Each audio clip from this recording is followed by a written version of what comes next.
Captain Jake Morrison stood on the bridge of the New Horizon and watched the stars through the main screen. His ship had been traveling through deep space for 3 months, looking for new worlds and maybe other forms of life. He never expected to find them so far from Earth. The alarm rang through the ship. Communications Officer Ben Hayes turned around in his chair with wide eyes. "Captain, we have 12 ships coming toward us." "They're big, sir, much bigger than ours." Morrison felt. His heart beat faster but kept his voice calm. "Red alert. All hands to battle stations." He pressed a button on his chair. "Commander Parker to the bridge." Lisa Parker ran onto the bridge within seconds. She was the ship's diplomatic officer, trained to handle first contact situations. Her brown hair was tied back and her blue uniform was perfectly neat. "What do we have, Captain?" 12 alien ships. They'll be here in 10 minutes. Morrison looked at the screen as the alien vessels grew larger. They were dark gray and shaped like giant insects with long wings. Each ship was at least 5 times bigger than the New Horizon. Dr. Alex Turner, the ship's scientist who studied alien life, came onto the bridge carrying his computer tablet. "Captain, I'm reading their energy signatures. These ships are very advanced. Their weapons could destroy us easily." The alien ships surrounded the New Horizon in a perfect circle. Morrison knew they were trapped. "Open a channel, Hayes." The main screen changed to show the inside of an alien ship. A creature that looked like a giant mantis sat in a large chair. It had 4 arms, 2 huge black eyes, and sharp teeth. When it spoke, the computer translated its words into English.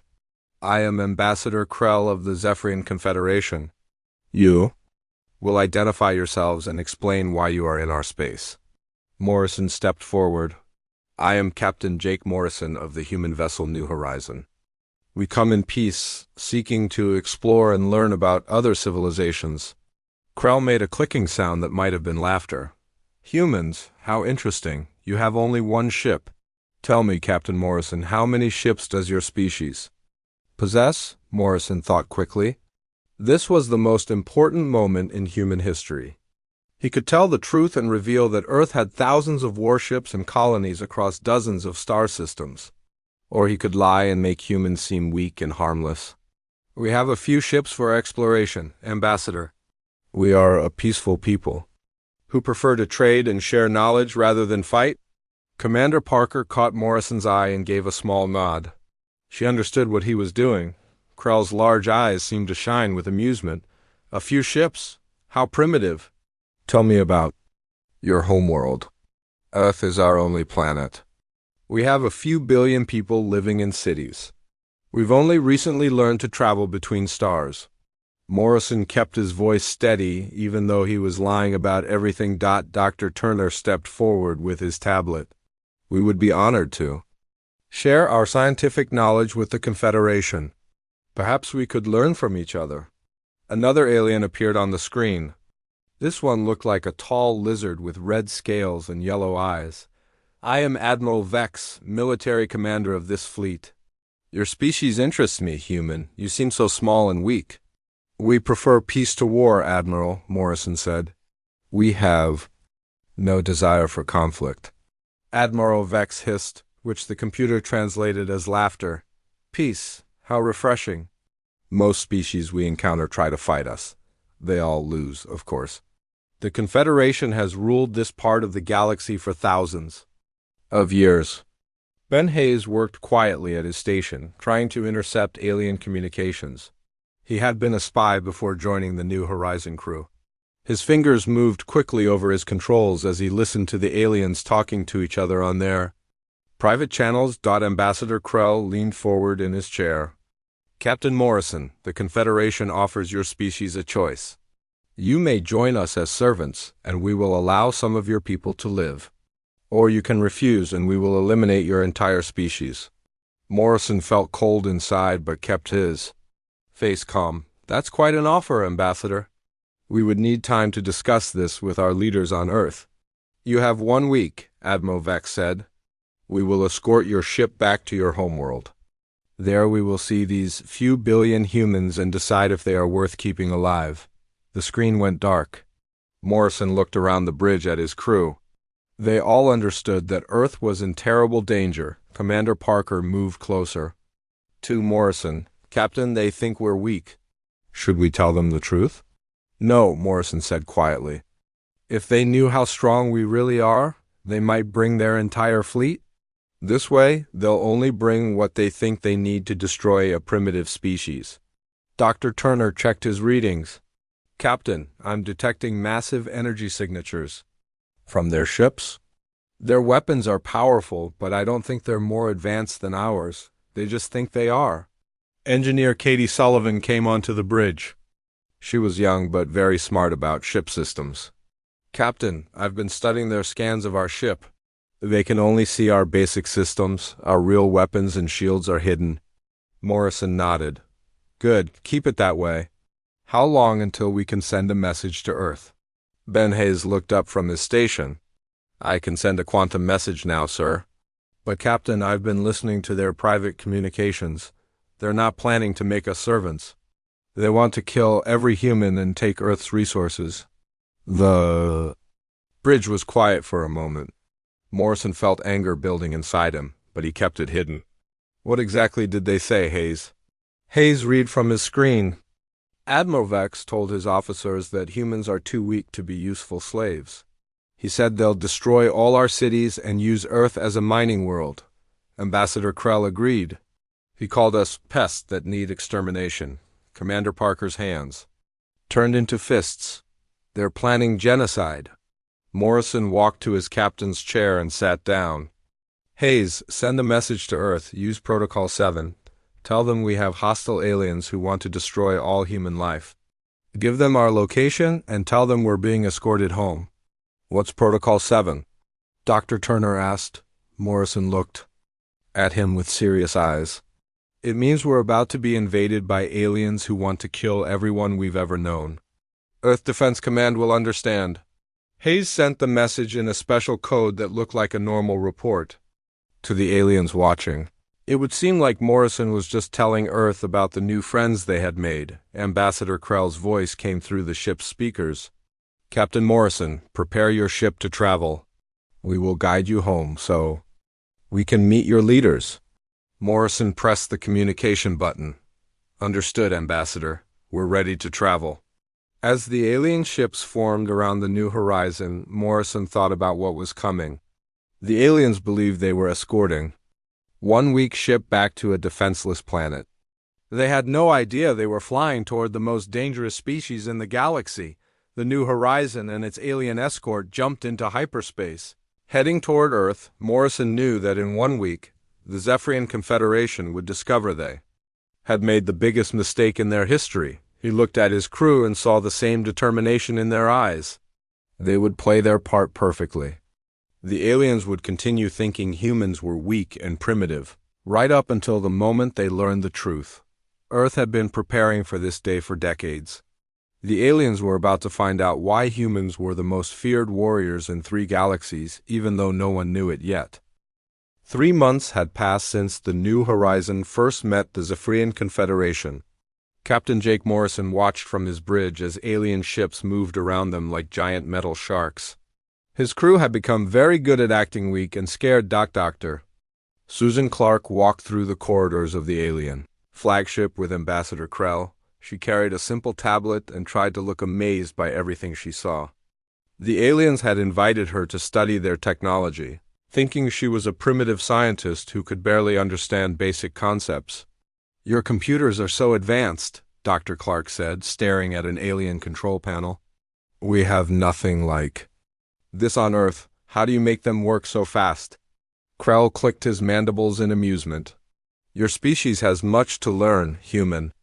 This computer can process more information in 1 second than your entire planet's computers combined. Dr. Clark nodded and made notes on her tablet, acting impressed.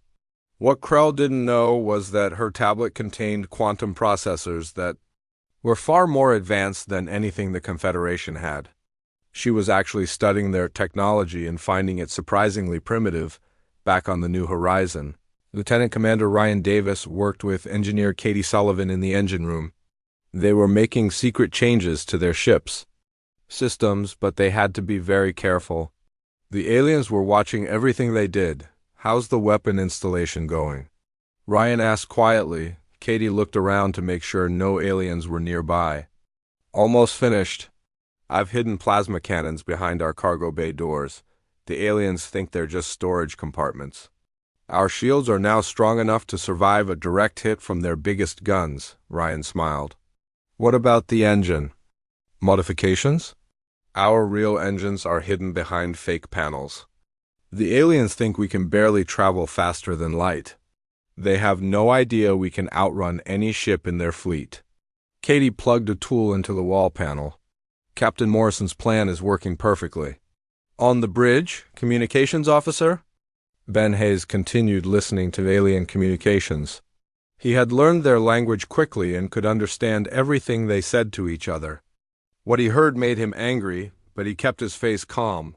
Commander Lisa Parker sat next to him. What are they saying now? Ben looked at his screen. Admiral Vex is talking to his officers about Earth. He's planning to destroy all our cities in the first hour of the attack. He wants to make sure no humans escape. Lisa felt sick but didn't show it. What about Ambassador Krell? He's telling other Confederation leaders that humans are the weakest species they've ever found. He says conquering Earth will be easier than their last war against the Deltans. Captain Morrison came over to them. Who were the Deltans? Ben checked his files. A peaceful species that lived on 12 planets. The Confederation killed all of them 5 years ago. 15 billion people dead because they refused to become slaves. Morrison felt anger burning in his chest, but his face remained calm. Any word from Earth? Yes, sir. Navigator Pete Williams sent a coded message. He says everything is ready.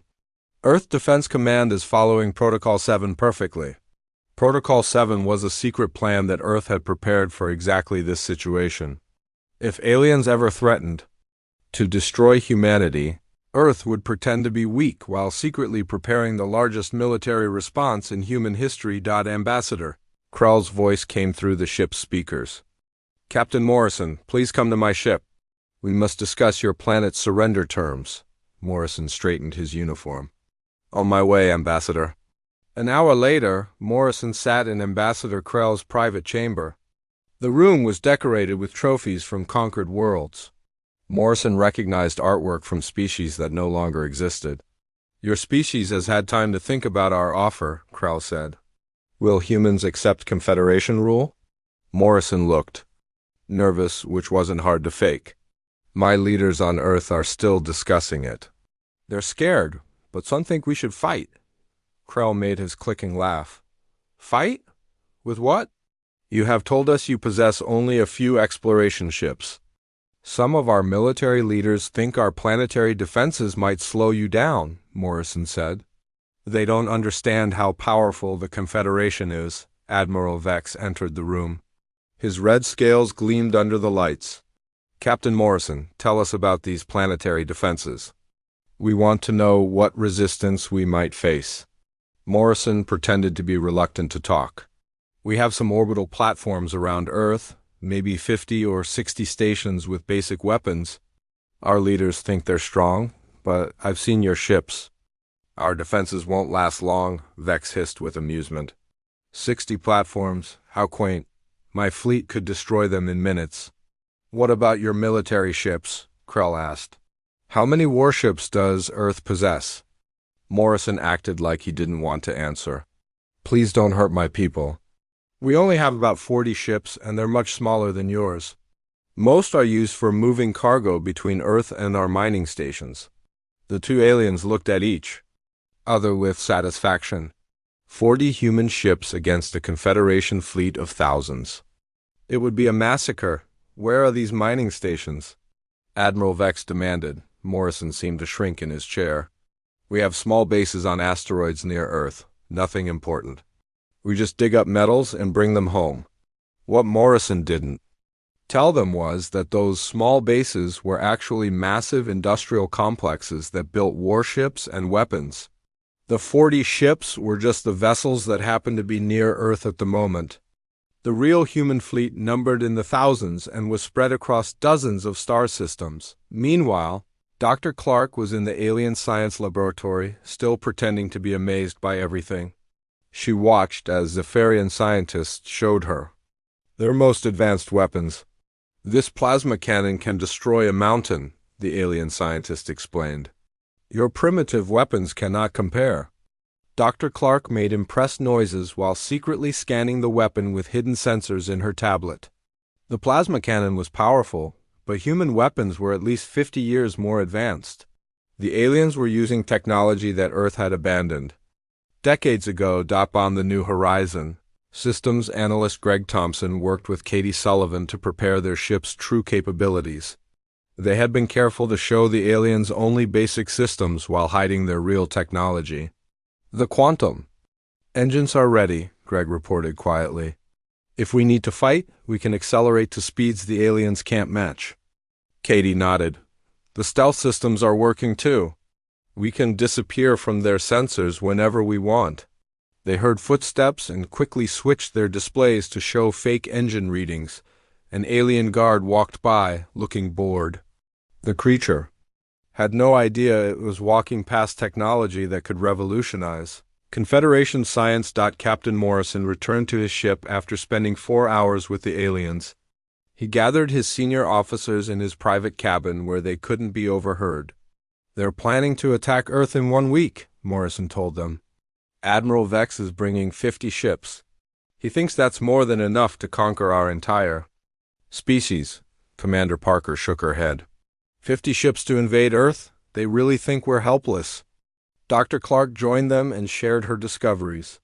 "Their technology is impressive but not superior to ours. Their weapons are powerful, but our shields can handle them. Their ships are fast, but ours are faster."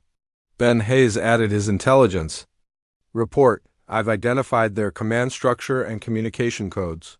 When the fighting starts, we can jam their signals and confuse their coordination." Morrison looked at his crew with pride. "Earth is ready for them. Admiral Carter has assembled the largest fleet in human history. General Rodriguez has orbital defense platforms that the aliens can't even imagine. When the Confederation arrives at Earth, they're going to get the surprise of their lives." Lieutenant Commander Davis smiled grimly. "They think they're hunting sheep, but they're actually walking into a den of wolves." The New Horizon continued traveling toward Earth, surrounded by alien ships whose crews were already celebrating their easy victory.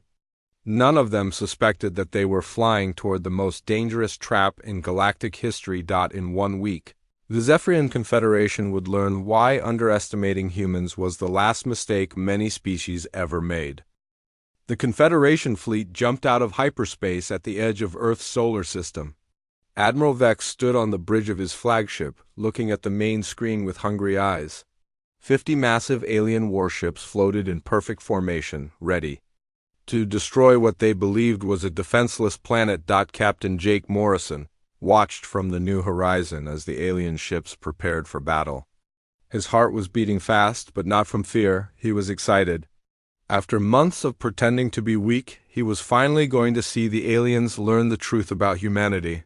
"Captain," Ben Hayes whispered from his station, "I'm picking up massive energy readings from throughout the solar system." "Earth Defense Command is ready." Morrison nodded slightly. He couldn't let the aliens see his smile. Ambassador Krell's voice filled the bridge. "Captain Morrison, contact your planetary leaders. Tell them the Confederation fleet has arrived. They have 1 hour to surrender completely, or we will begin the destruction of your cities." Morrison pressed the communication button with shaking hands, pretending to be terrified. "Yes, Ambassador, I'll contact them right away." He opened a channel to Earth using the ship's regular communication system. The aliens were listening to every word just as he wanted them to. "Earth Control, this is Captain Morrison aboard the New Horizon. The alien fleet has arrived. They have 50 warships and are demanding our immediate surrender." A calm voice answered from Earth. It was Navigator Pete Williams, but the aliens didn't know that. To them, he sounded like a frightened planetary leader. "Captain Morrison, we can see the alien ships on our sensors. Our orbital defense platforms are powering up, but we only have 60 stations. Our 40 ships are moving into position, but they're so much smaller than the alien vessels. Admiral Vex listened to this conversation with satisfaction. 60 defense platforms and 40 small ships against his mighty fleet. It would be over in minutes. Please tell the aliens we need more time to evacuate our major cities, Pete continued. We have billions of people who can't escape quickly enough. Morrison looked at Ambassador Krell. Ambassador, my people are asking for more time to move civilians away from the cities. They know they can't fight you, but they want to save as many lives as possible. Krell made his clicking laugh. How pathetic. Very well, Captain. Your people have exactly 1 hour to say goodbye to their families, then we begin. What the aliens didn't know was that the conversation was actually a coded military briefing. When Pete said 60 defense platforms, he meant that 60 battle fleets were ready. When he mentioned 40 ships, he was confirming that 40 star systems had sent reinforcements to Earth. Dr. Alex Turner was in the alien science lab with 3 Zephyrian researchers. They were showing him their star charts and bragging about all the species they had conquered. This system had 12 billion inhabitants, one alien scientist explained, pointing to a red mark on the map. They called themselves the Corvani. We destroyed them in 2 days. Dr. Turner pretended to be shocked. 2 days? How is that possible? Superior firepower and tactics, the alien replied proudly. The Corvani had hundreds of ships, but they were no match for Confederation technology. We turned their planets into glass. Turner made notes on his tablet, acting like he was learning about alien military power. In reality, he was recording evidence of genocide that would be used in war crimes trials. After humanity won the coming battle, another alien joined the conversation. The humans will be even easier than the Corvani. At least the Corvani had real warships. These humans only have cargo vessels with basic weapons. Turner nodded sadly. Our ships aren't built for fighting. We're explorers and traders, not warriors. The aliens found this hilarious. They had no idea they were talking to a species that had been fighting wars across 3 galaxies for over a century on the New Horizons bridge. Engineer Katie Sullivan worked at her station while alien guards watched her. She was pretending to run diagnostic tests on their engines, but she was actually activating hidden weapon systems throughout the ship. Captain, she said loud enough for the aliens to hear, our engines are running at maximum capacity. I don't think we can go any faster if we need to escape. Morrison played his part perfectly.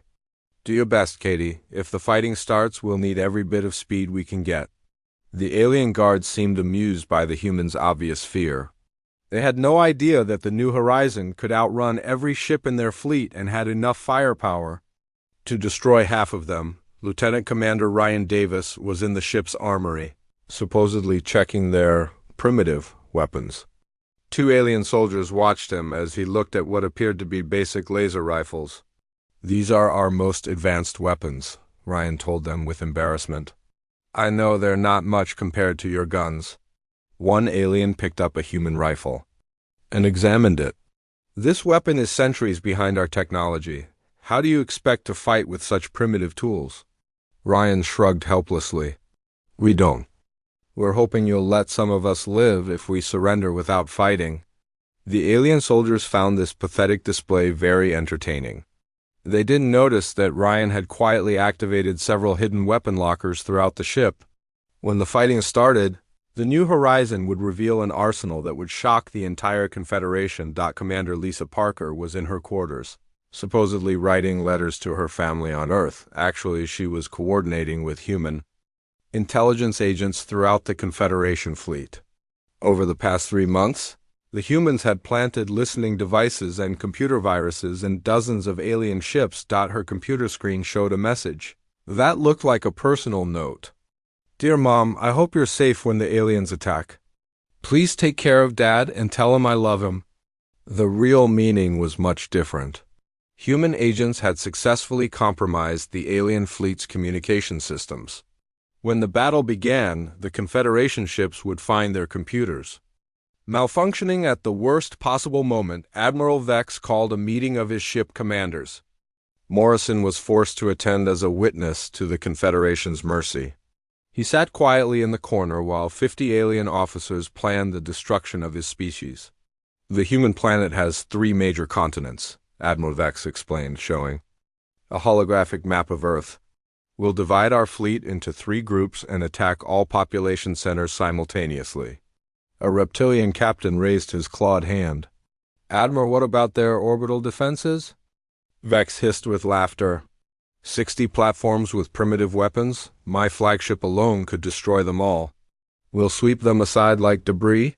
Another officer, this one looking like a giant spider, clicked his mandibles. What about their 40? Warships?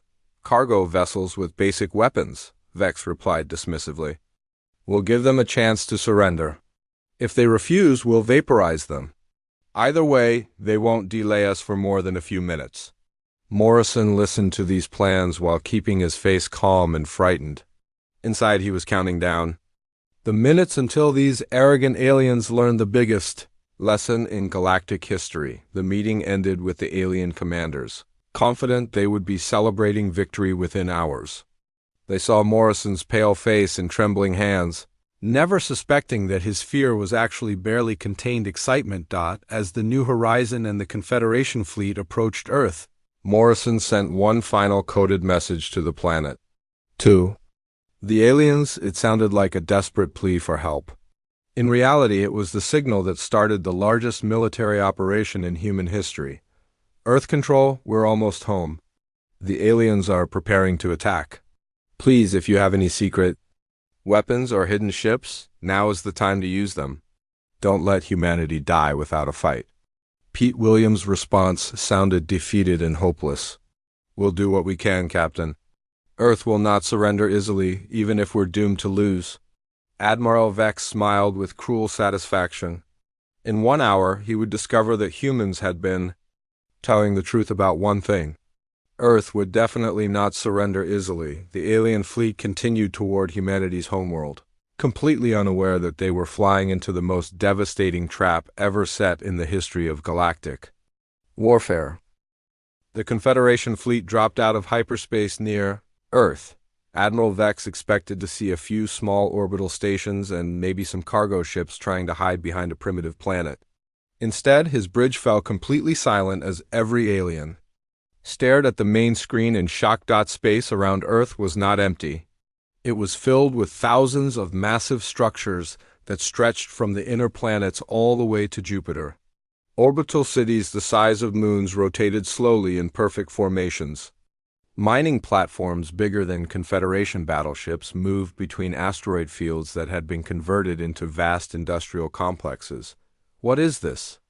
Admiral Vex whispered, his red scales turning pale. Captain Jake Morrison stood on the New Horizons bridge, no longer pretending to be afraid. For the first time in months, he allowed himself to smile. Admiral, meet the human solar system. What you're seeing is about 1% of our civilization. Ambassador Krell's mandibles clicked frantically as he stared at the sensor readings. This is impossible. You told us Earth was your only world. You said you had a few billion people living in primitive cities? Morrison walked to the center of his bridge, his shoulders straight and his voice strong. Earth is our homeworld, Ambassador.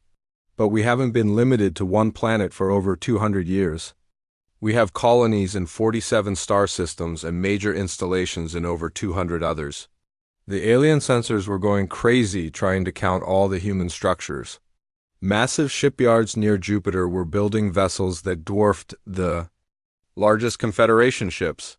Defense platforms around Earth weren't the simple weapons the aliens expected, but heavily armored battle stations, bristling with advanced weaponry. Dr. Susan Clark was still on the alien flagship when the truth was revealed. The Zephyrian scientists who had been mocking human technology suddenly found their own computers being overwhelmed by the complexity of what they were seeing. These energy readings are impossible, one alien scientist stammered. They're orbital. Cities are powered by controlled black holes. Their manufacturing centers are using matter conversion technology we can barely understand. Dr. Clark stopped pretending to be impressed and let her real knowledge show. Actually, that's fairly Basic technology for us? We've been using quantum energy sources for decades. What you're seeing around Earth is just our local infrastructure. The alien scientists' compound eyes widened in terror. Local infrastructure? You mean there's more? Much more, Dr. Clark said calmly. Earth is beautiful, but it's not even in our top 10 most populated systems anymore. On the New Horizon, Communications Officer Ben Hayes was no longer hiding his abilities. His fingers flew over his controls as he accessed alien computer systems that he had been secretly infiltrating for months. Captain, I'm reading their fleet communications. Half their ships are reporting system failures. The computer viruses we planted are activating now. Commander Lisa Parker smiled as she watched alien ships trying to figure out why their weapons weren't responding properly. How many of their vessels are affected? 37 out of 50 ships have compromised systems. Their communications are breaking down, and several ships have lost maneuvering control. Morrison nodded with satisfaction. Good work. Now let's show them what we can really do. Katie, bring all systems online. Engineer Katie Sullivan's hands moved over her controls, and the New Horizon began to change. Panels slid away to reveal advanced weapon arrays. The ship's hull reconfigured itself as stealth armor activated. Energy readings spiked as the ship's true power source came online. All systems at full capacity, Captain. We're ready for anything they can throw at us. Admiral Vex watched in horror as the single human ship that had seemed so helpless transformed into a vessel that outclassed his own flagship. How is this possible? Our sensors showed your ship was primitive. Your sensors showed you what we wanted them to see, Morrison replied. The New Horizon is an exploration vessel, but even our civilian ships are more advanced than your military fleet. Suddenly, space around Earth began to fill with even more ships. Human vessels emerged from behind planets uncloaked from stealth fields and jumped out of hyperspace in perfect formations. Within minutes, over 3,000 human warships surrounded the 50 alien vessels. Lieutenant Commander Ryan Davis looked at his tactical display with grim satisfaction. Captain, we have them completely surrounded. The Earth Defense Fleet, the Colonial Guard, and ships from 12 different systems have taken positions around the alien fleet. Morrison opened a communication channel to the largest human ship, a massive vessel that made Admiral Vex's flagship look like a small shuttle. Admiral Carter, this is Captain Morrison. The Confederation fleet is ready to receive your greeting. The main screen changed to show a middle-aged woman with steel gray hair and intelligent eyes. She wore the uniform of Earth's Defense Forces, and her expression was deadly serious. Admiral Helen Carter, commanding the Earth Defense Fleet, Ambassador. Krell, Admiral Vex, you are now prisoners of the human colonial government. Your ships are surrounded and your weapons are disabled. Ambassador Krell tried to click his mandibles, but no sound came out.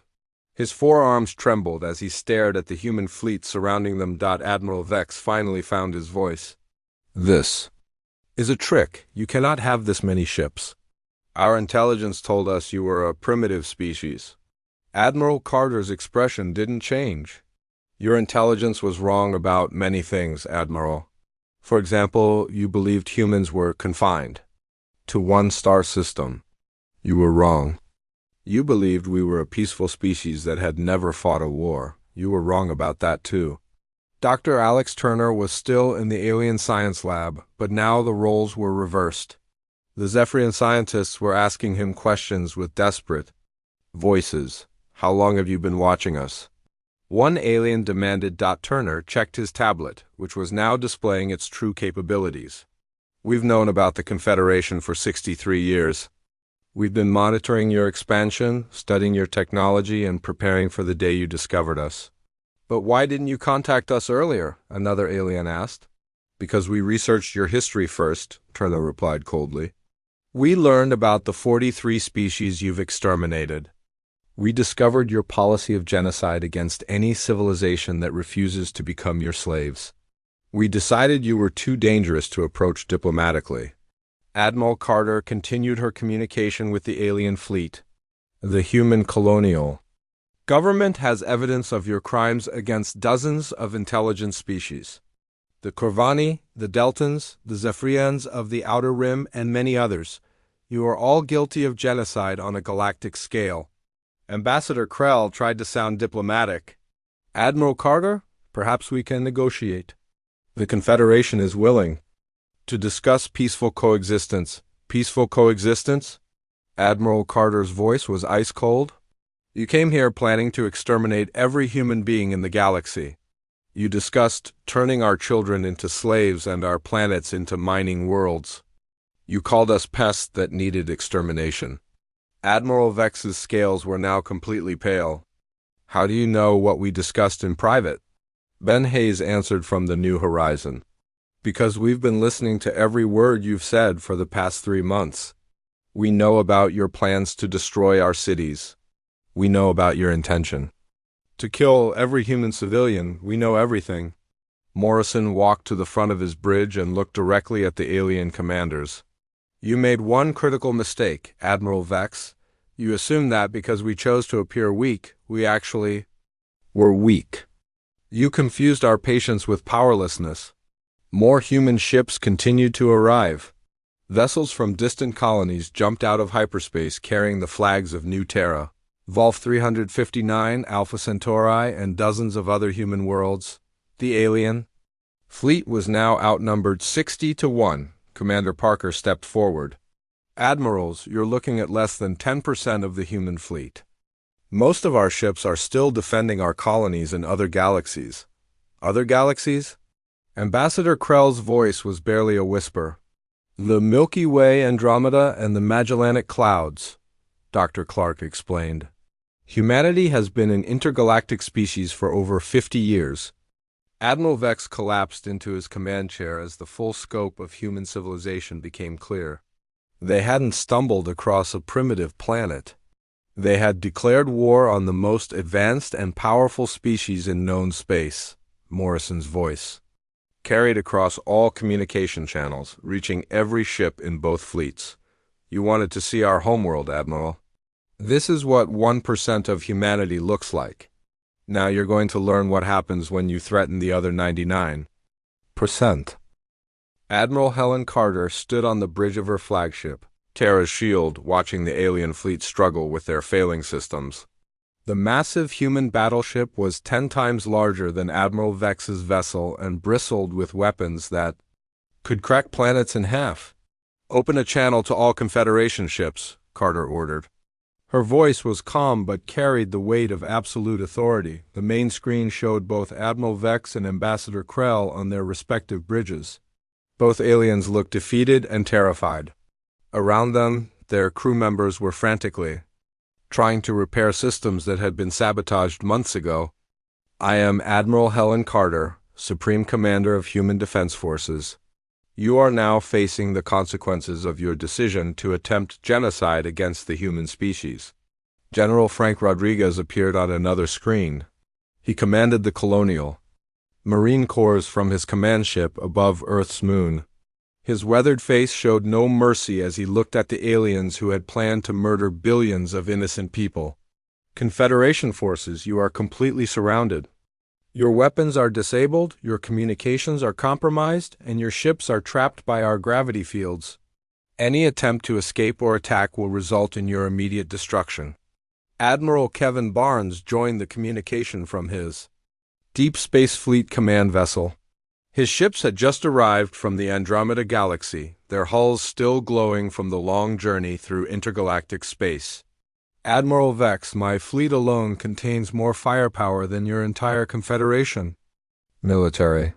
We've been watching your expansion for decades, waiting for you to make the mistake of threatening an innocent species. Ambassador Krell tried to speak, his mandibles clicking weakly. Admiral Carter, there has been a misunderstanding. The Confederation only wishes to bring peace and order to the galaxy. Dr. Nancy Price, Earth's chief xenobiologist, appeared on the screen from her research station. She had spent years studying the Confederation's history of genocide. Ambassador Krell, we have complete records of your crimes. The 43 species you've exterminated. The billions of civilians you've murdered. The planets you've turned into lifeless rocks. There is no misunderstanding about what the Confederation truly is. Captain Jake Morrison watched from the New Horizon as more human fleets continued to arrive. Ships emerged from hyperspace carrying the flags of colonies he had never even heard of. The scope of human civilization was staggering even to him. "Captain," Communications Officer Ben Hayes reported, "I'm receiving signals from human fleets in 17 different star systems. Colony worlds as far away as the Magellanic Clouds are asking if they should send reinforcements." Morrison shook his head in amazement. "How many ships do we have in total?" Commander Lisa Parker checked her. Displays. Current count shows over 50,000 human vessels within communication range. That's not including the deep space exploration fleets or the ships stationed in other galaxies. Admiral Vex tried one last desperate gambit. "You cannot destroy the entire Confederation. We have thousands of ships spread across hundreds of star systems. If you attack us, there will be war across the galaxy." Admiral Carter's expression didn't change. "Admiral, you seem to misunderstand your situation. You don't have thousands of ships anymore." The main screen changed to show a galactic map. Raid. Dots marked Confederation military bases and fleets throughout their territory. As the aliens watched in horror, the red dots began disappearing one by one. Human task forces have been moving into position around every Confederation military installation for the past 6 months, General Rodriguez explained. "Your fleets have been surrounded and neutralized. Your planetary defenses have been disabled. Your government centers are under our control." Ambassador Krell's forearms trembled as he realized the truth. While the Confederation had been focused on their easy conquest of Earth, humanity had quietly taken control of their entire empire. Dr. Alex Turner was now in command of the Alien Science Lab, where he had pretended to be impressed for months. The Zephyrian scientists who had mocked human technology were now his prisoners. "How long have you been planning this?" one alien scientist asked with a broken voice. Turner looked at him with cold eyes. "Since the day we learned about your first genocide, humanity spent 60 years preparing for this moment. We studied your technology, infiltrated your communications, and positioned our forces throughout your territory." Engineer Katie Sullivan had revealed the New Horizons' true capabilities. The ship that had seemed helpless was now demonstrating technology that made Confederation science look primitive. Weapons that could destroy stars, shields that could deflect black holes, and engines that could cross galactic distances in hours. "Your biggest mistake," Katie told the alien engineers, who were watching in shock, "was assuming that an exploration ship would be poorly armed. This vessel carries enough firepower to sterilize your entire home system." Lieutenant Commander Ryan Davis was now coordinating with human military forces across the galaxy. Reports were coming in from every corner of Confederation space as human fleets completed their operations. "Captain Morrison, Operation Galactic Justice is complete. Every Confederation military asset has been neutralized. Total human casualties, 0. Confederation resistance, minimal." Admiral Carter addressed the defeated alien commanders one final time. "The Confederation military no longer exists. Your government has surrendered unconditionally. Your species will now face trial for crimes against galactic civilization." Admiral Vex collapsed completely, his red scales now gray with shock. "This is impossible. How could you have defeated us so completely without us knowing?" Morrison stepped forward to answer. "Because you made the same mistake that every bully makes, Admiral. You assumed that peaceful people are weak people. You confused our desire for diplomacy with inability to fight." Dr. Price brought up holographic displays showing the evidence against the Confederation. "Your species has committed genocide against 43 different civilizations. You have murdered over 300 billion sentient beings. You have destroyed entire worlds to feed your expansion." "But we were bringing order to chaos," Ambassador Krell protested weakly. "You were committing mass murder," General Rodriguez replied harshly. "And now you'll face justice for every life you've taken." The human fleet continued to grow as more ships arrived from distant colonies. Vessels from the Outer Rim territories, the Deep Core worlds, and even the mysterious ships of the Shadow Fleet emerged from hidden bases. Admiral Barnes activated a communication link to the furthest human outposts. All colonial fleets, this is Admiral Barnes. Operation Galactic Justice is complete. The Confederation threat has been eliminated. Responses came from across 3 galaxies as human commanders reported successful operations. The Confederation had been dismantled in a single coordinated strike that they never saw coming. Captain Morrison made the final communication to the defeated alien fleet. You came here believing you would exterminate humanity. You brought 50 ships to destroy what you thought was a defenseless species. You were wrong about everything. He paused, looking directly at Admiral Vex and Ambassador Krell. You've seen only 1% of us, and you were ready to commit genocide. Now you've seen 10%, and you're completely defeated. We have colonies in 3 different galaxies, fleets that could darken your suns, and the patience to wait. Centuries for justice? Morrison's voice grew harder as he delivered humanity's judgment. The question isn't whether you'll surrender. The question is whether you'll do it before we decide you're too dangerous to leave alive. The Confederation commanders looked at each other with hopeless eyes. They had expected to spend this day celebrating the conquest of a primitive planet. Instead, they were facing the complete destruction of everything they had built. Ambassador Krell was the first to speak. The Confederation surrenders unconditionally.